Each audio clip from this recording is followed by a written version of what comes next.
Hey guys, this is Karen from Blue Rooster Farm, and today it is such a beautiful day, and I've been out working in the yard and in the garden that I thought I'm going to run in, get my camera, and I'm going to take you on a tour. We had some colder nights earlier in the week, and we're hoping that the frost is over, and so we have been getting things planted in the garden and in pots and in our yard, and so perfect day to give you a tour. So let's start in this front area, and remember we just put this vinyl fencing in last summer, and I just shared it with you not too long ago this spring, but I'll show you the things that we have planted in here. Now I have got some pots that I have filled with annuals, and lots of flowers are going to be growing here. Right now it doesn't look like much, but give it a few weeks, and by the middle of summer, it is going to be in full bloom. So I'm excited. I always enjoy this time of year. But this pot is full of annuals. The plant in the middle is like a mandevilla, and it will climb up on that. Beautiful yellow flowers. I believe those are ganzanias. I think that's how you pronounce it. A blue salvia with alyssum growing around it. This pot has a dahlia in it with alyssum. And then against the house here we've got hydrangeas planted, different kinds, not very big ones, some smaller varieties. And then there's some vinca that has come up too that will let kind of cool off that hot spot right there. So we still need to finish off right there in front of the gate, and I think we've decided to put some mulch there. And then you can see this cute little birdhouse right here, and that is something that I bought at a secondhand store for about $5. When I bought it, it looked like this, and I thought I could easily upcycle that to make it a cute little yard decoration for that enclosed area.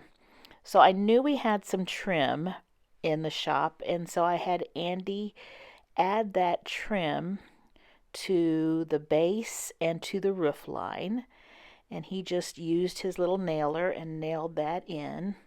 Wasn't hard to do at all.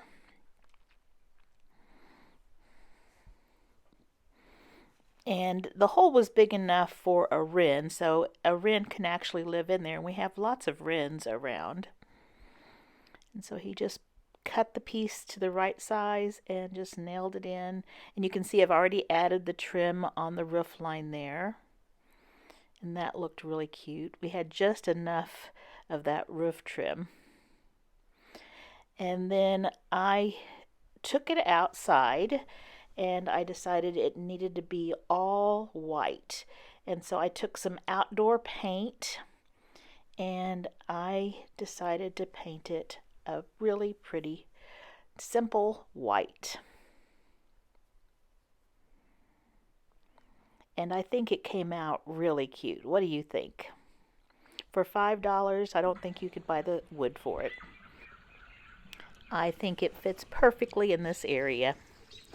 Then I have 3 pots that I've planted annuals in, and you can also see that there's some daylilies that we've just transplanted and put between the pots. I think even between those daylilies we're going to put peonies, and we've got several that we need to transplant. I'm not sure if we'll wait until fall now to do that or try to get that done soon. But those daylilies are really pretty, and I'll put some pictures of what the colors are right here. And as we walk on down here, to my right, I have some more hydrangeas. The first large one right here was one that was a start from my mom and dad's hydrangea. And then this is a start from one that we have in the backyard. And the one behind the chair and the water feature there is a limelight hydrangea, and it is just beautiful in the summertime. Here I have all of my starts, and I'm trying to harden them off so they'll be ready to be planted outside. All of them are doing so well, plus a large bucket of impatiens. Got a couple chairs here because it's such a pleasant place to listen to the water feature and sit in the morning. And then if you had not seen my video on how to put this water feature together, I'll put a link for it in the description box below. And then here we have our secret garden, as the boys used to call it when they were little. And it is full of perennials. We have that beautiful honeysuckle in the background. I have beautiful ferns that are perennials, oriental lilies, several different colors of the tall phlox, black-eyed Susans, lily of the valley, irises, all sorts. It'll be just beautiful here in a month or so. Back here I have a dishpan of impatiens because it won't get much sun back there, and they'll get nice and tall. I put that little brick pathway in when we first moved in, and it was from bricks that were around the house and the yard here, and so it has been well worn, and it's just so beautiful to look out the door here and see everything blooming. This honeysuckle is an attractor to all the honey bees and all the pollinators, and especially our little hummingbird friends. They just absolutely love this honeysuckle. We have a ton around the house because we have flowers. We don't feed them the sweet water or anything like that. They just enjoy the real flowers around the yard. Now back behind the honeysuckle on the trellis there are several nests. Several birds live back in there and they have their nests. I just saw a cardinal fly out while I was filming, and I believe there's another couple of different types of birds living back there too. So it's just a really nice place for wildlife and insects.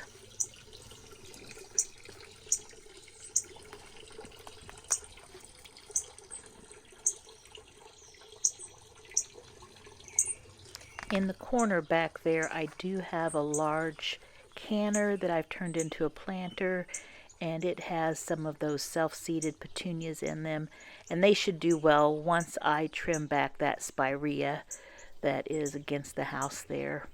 Those need to be trimmed up, and it'll get more sun back in there. And there we have a big old bumblebee. So I just love this little area, and then the guest bedroom there, you can open the window and hear the little water fountain, and it's just a pleasant place to sit.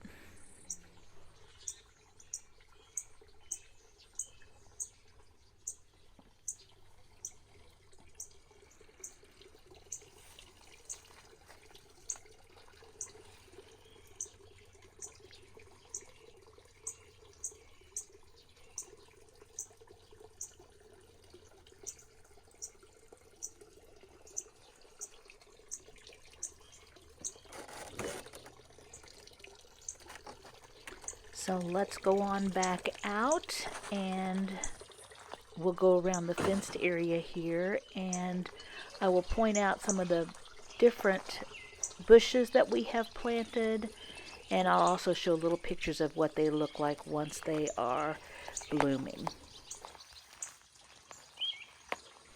When I'm selecting plants and bushes, I always am thinking, what time of year are they blooming? Because I want an assortment of blooming bushes. I want them to be blooming year-round.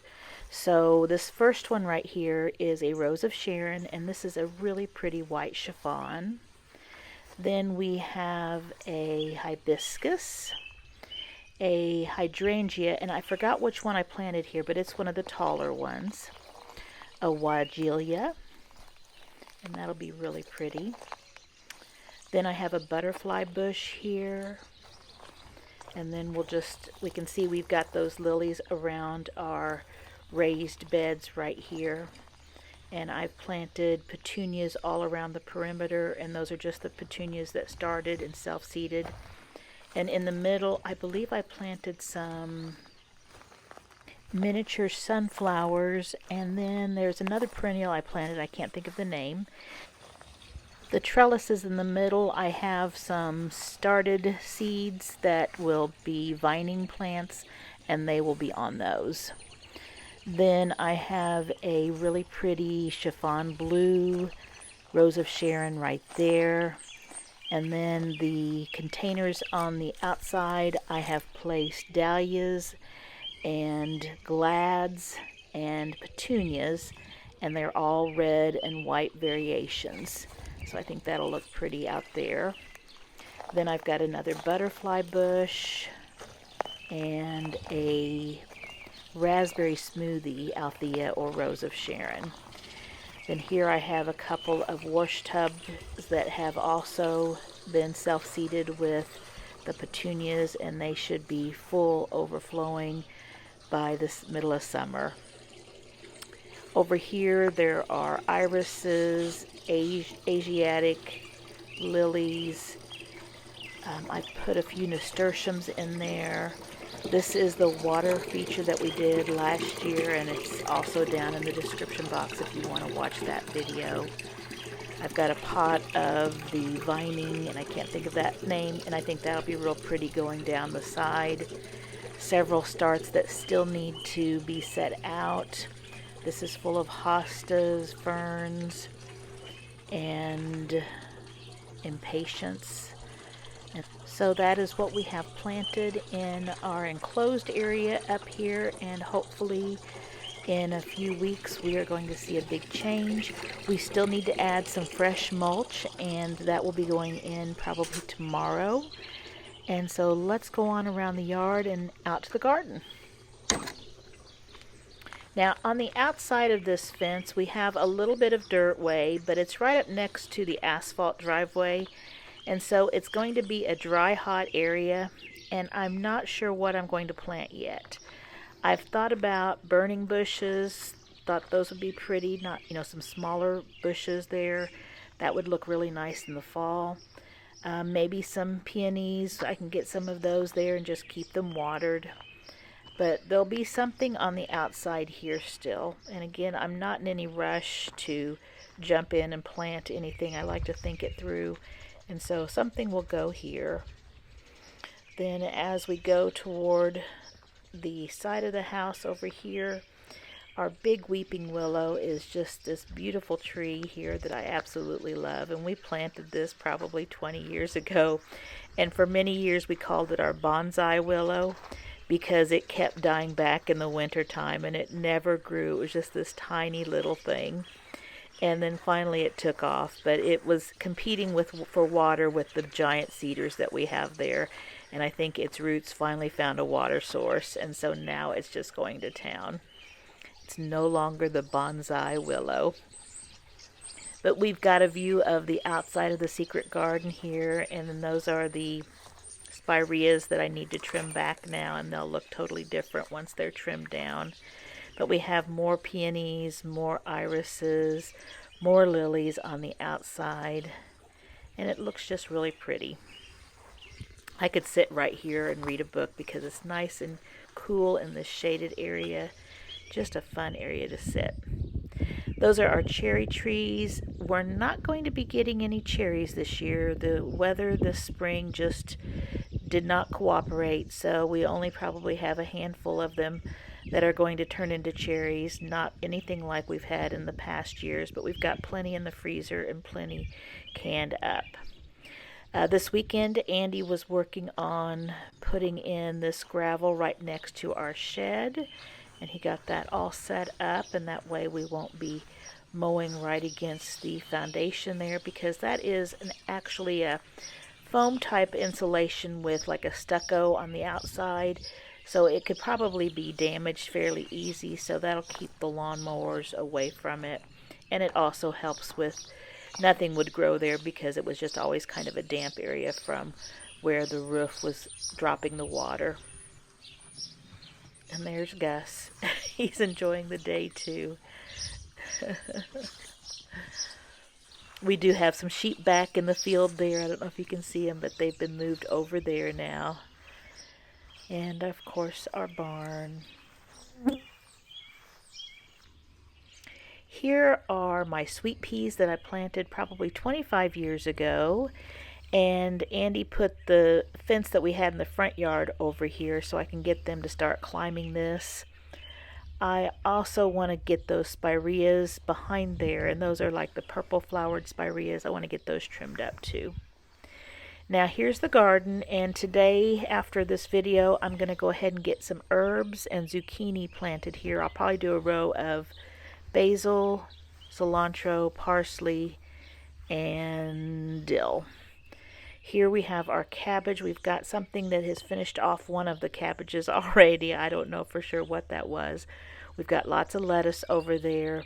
And I've also got some of those little onions, just the little green onions that you buy at the store, planted over there. And they're real small, but they're growing.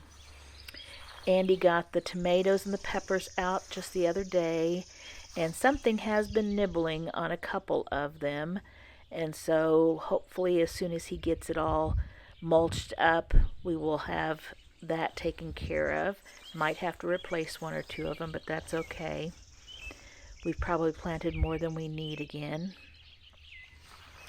But everything's looking good in there. And then our strawberries, they are producing right now and they are delicious. They were hit hard last summer in the late summer when we weren't getting any rain, and then of course the winter was kind of strange too, and then our spring back and forth, and so we've put in a few new plants here and there to kind of fill those patches in, and hopefully they will do well from here. This morning I picked spinach, and here's what it looked like before I picked it. And then I have this huge wicker laundry basket that I filled to the top, and I couldn't get any more in, so I had to just leave the end of the rows there, and we'll just eat off of that.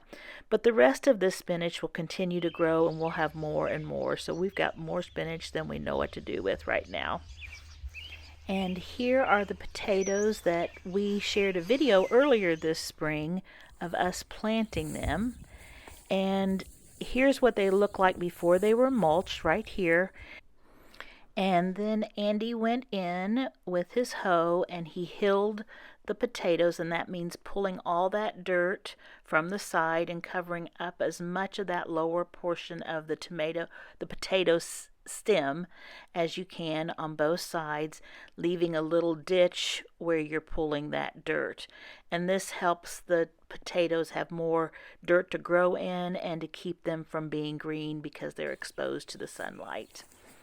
And then he puts a really thick layer of the straw or the hay, and you want a lot to preserve and keep the water in the soil, and also to keep the weeds from growing through it.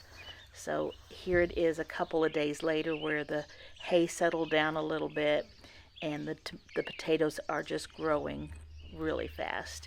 We're just hoping the potato beetles stay off of them. Now let's go over to our other area over here. And there is a beautiful maple tree that is makes it just as nice as it can be right here. It just covers a huge area, gives us lots of shade. Perfect place to sit. And you can see I had a lawn chair over there. Here's my horseradish in this big mineral tub. And I tell you, you just can't kill this. It just stays there all year and it grows. This year I plan on pulling the roots, or pulling some roots, and giving it a try. And there's a native plum tree there, and there's one on the other side too. So we've got a couple of plum trees there. In our second garden over here, we have the corn growing. Andy put our first planting of corn out. I don't remember what kind he put out, but we've got the first planting out, so he'll probably put another start of another kind here right away. So we usually plant several different times corn, that way we can kind of have it throughout the season. Here is the first planting of green beans, and we've got a good stand of those as well. And then these are areas where we can have green beans and corn and sweet potatoes that we still have to plant. I might also try to take a little of this for some flowers too. I'm not sure if we'll have room for that or not, but possibly.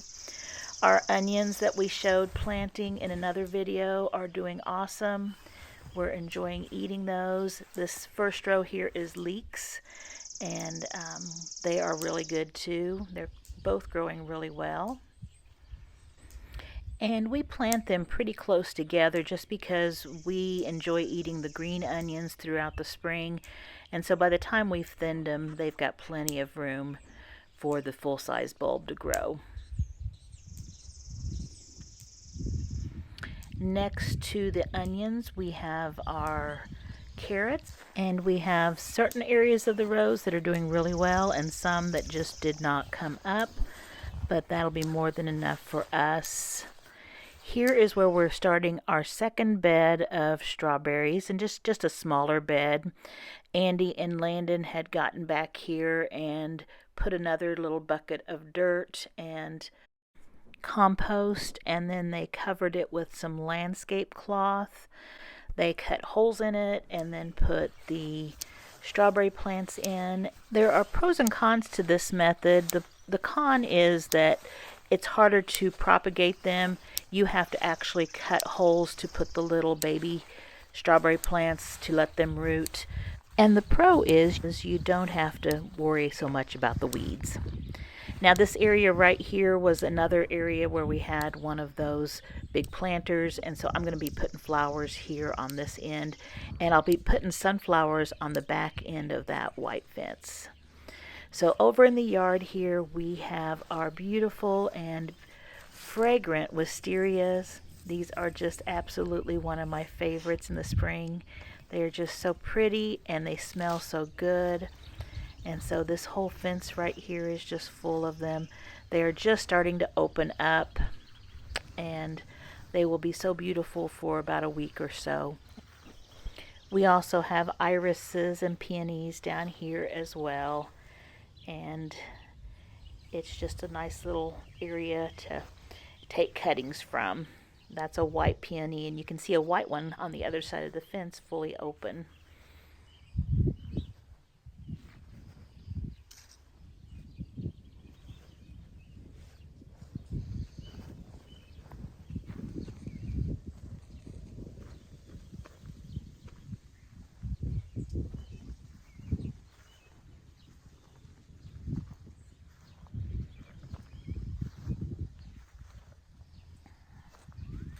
Got a couple of really pretty irises. This one has the white on the base, and these are just really deep purple, almost black it seems.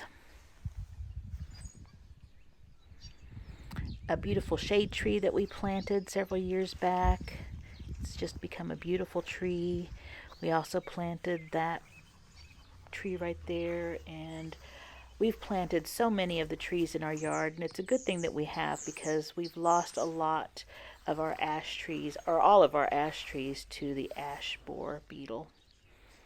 Now this area right here, these peonies were here when we moved in, but it's not an easy place to keep up with them, and I've been wanting for many years to move these, and now that we have a place to put them in the front there in that garden area, I am looking forward to moving a lot of these over there, and I think they will do really well, and we won't have to worry about all the weeds. Oh, let me show you something over here. We just saw this yesterday.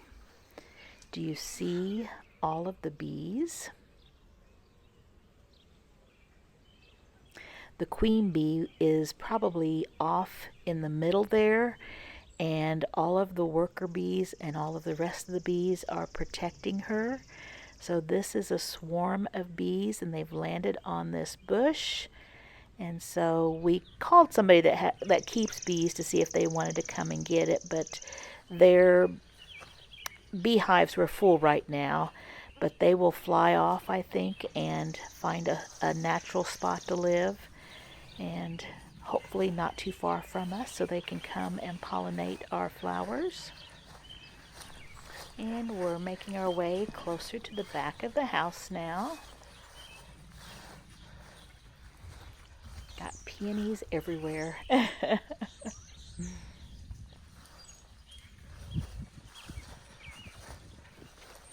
So as we come to the back porch, More peonies.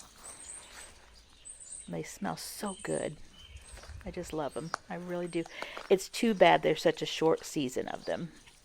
But here's the back porch, and right now it doesn't look like much at all, but this is how it should look once summer is here and everything's in full bloom. That was last year's picture, and this year it should be the same unless the weather doesn't cooperate.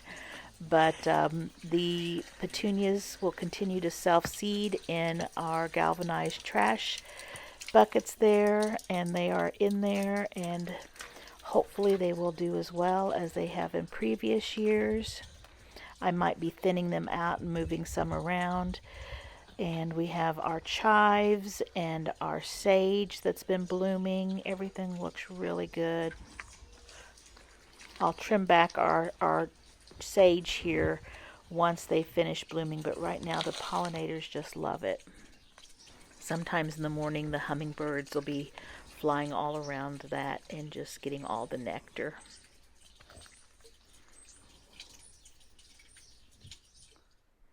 Here's what this looked like last year, so hopefully it will look very much alike this year. I've got a couple of pots of herbs there. I've planted parsley, cilantro, and basil. I always like to have some up close to the house as well. This is our crepe myrtle from last year, and right now it's just really small, but by the middle of summer it will be in full bloom and very large. Here we have our hanging baskets and our hibiscus. The hardy hibiscus will die completely back in the winter time, and then it will come up and it grows substantially throughout the summer, and every year it gets bigger and bigger. Here's what it looked like last year.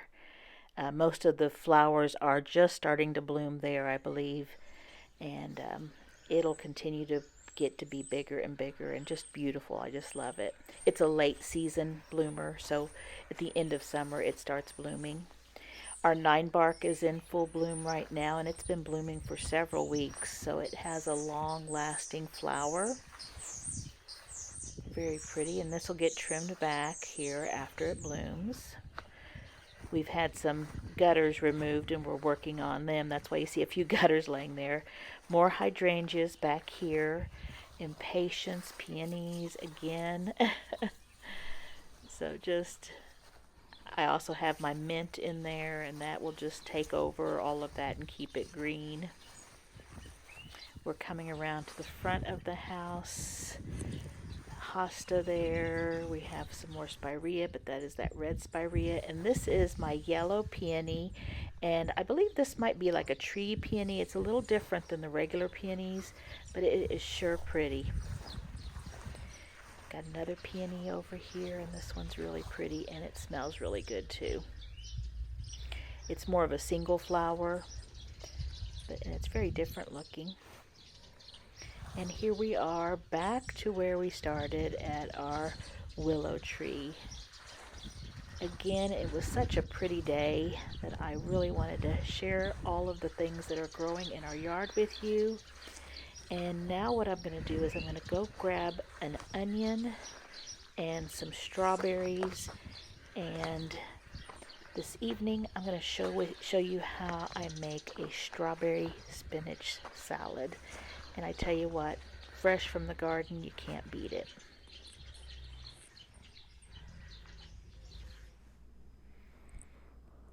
So here's my onion. Here are a few of the strawberries that I picked. And we're going to make this spinach strawberry salad. Now the first thing you need is some olive oil, and the directions for the dressing is very loose. You can add more or less, whatever your taste is, and I'm just going to use whatever's in the bottle here. You can use equal amounts of olive oil and vinegar. You can add more olive oil if you want it richer. If you want it lighter, you can add more vinegar. I am using this raspberry vinegar. This raspberry vinegar I made last year, and I just took the scraps that were left over after making jelly and squeezing the jelly, so it was the seeds and the pulp.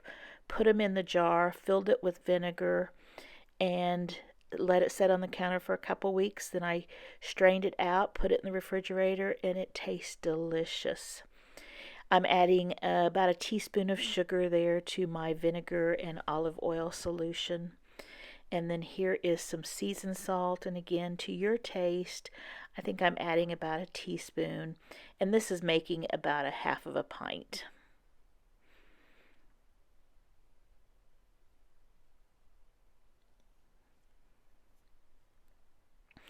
A little garlic powder. You can also use fresh garlic, but it's easier just to take a little garlic powder. And so again, half a teaspoon.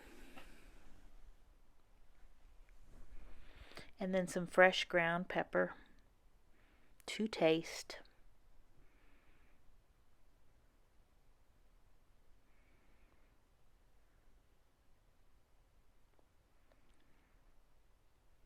We're going to give that a whisk and get all of that dry ingredients mixed up. Let the sugar in there dissolve.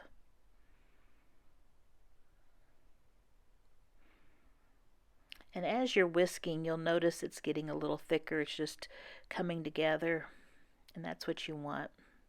And you'll have to whisk it each time you use it because it will separate each time. And you can just put the lid on the jar and give it a good shake too.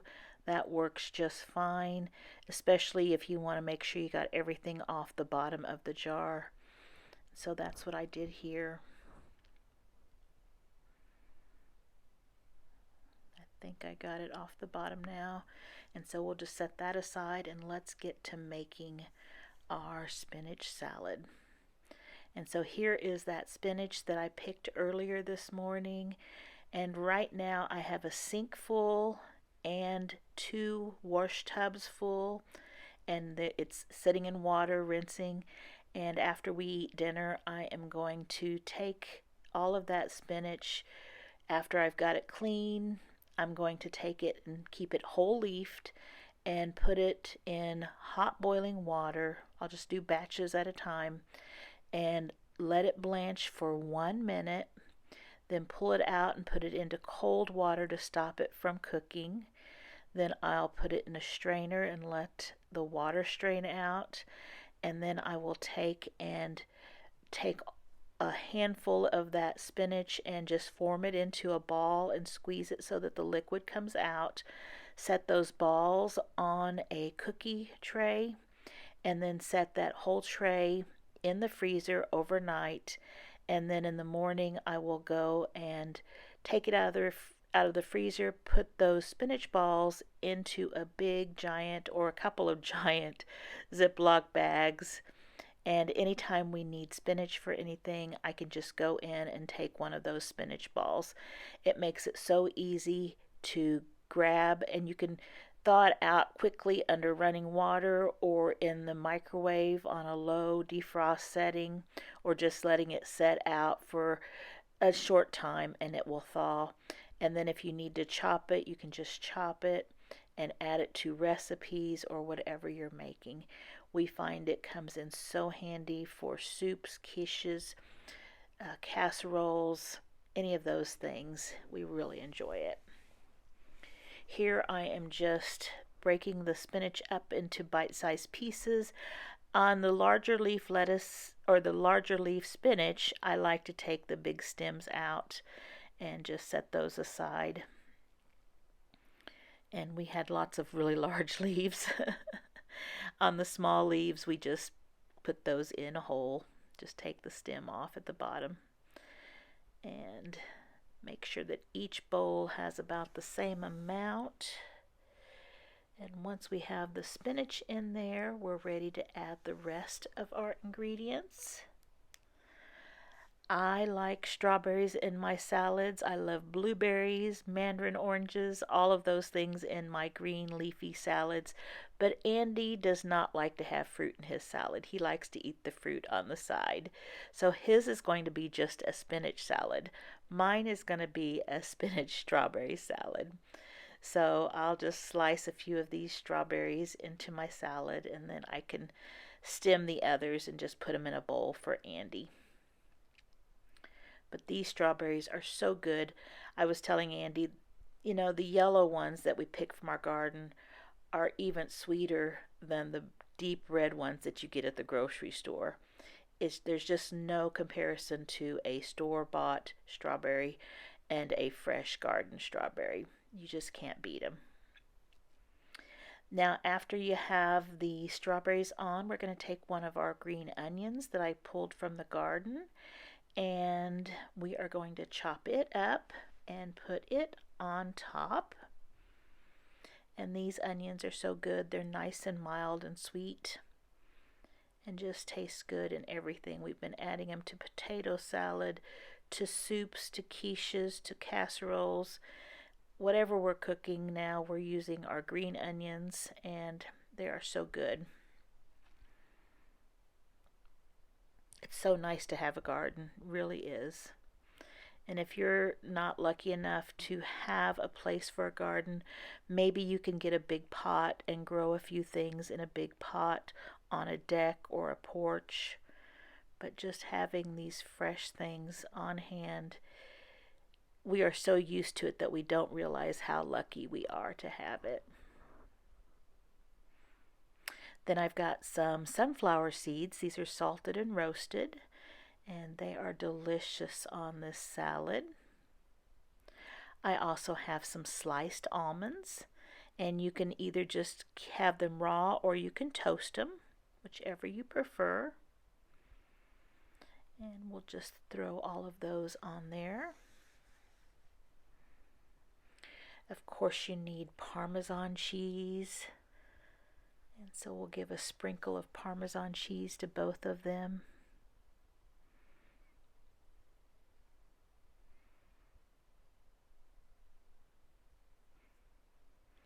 And some of our delicious raspberry salad dressing.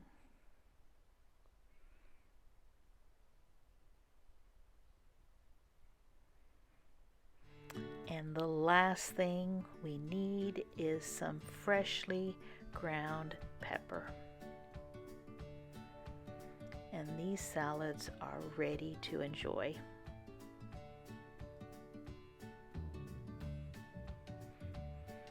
Doesn't that look delicious? I tell you, they are delicious. Thank you so much for watching this video. If you are not a subscriber, please consider subscribing. I would really appreciate that. Also, don't forget to like and share. Remember, liking means you click on the thumbs up. And if you want to share, click on the arrow at the bottom, and you can share that on any of your social media. Also, if you comment, that helps my channel out a lot, and I really appreciate all of those things. Thanks so much for watching, and I hope I see you back here next time. Bye-bye.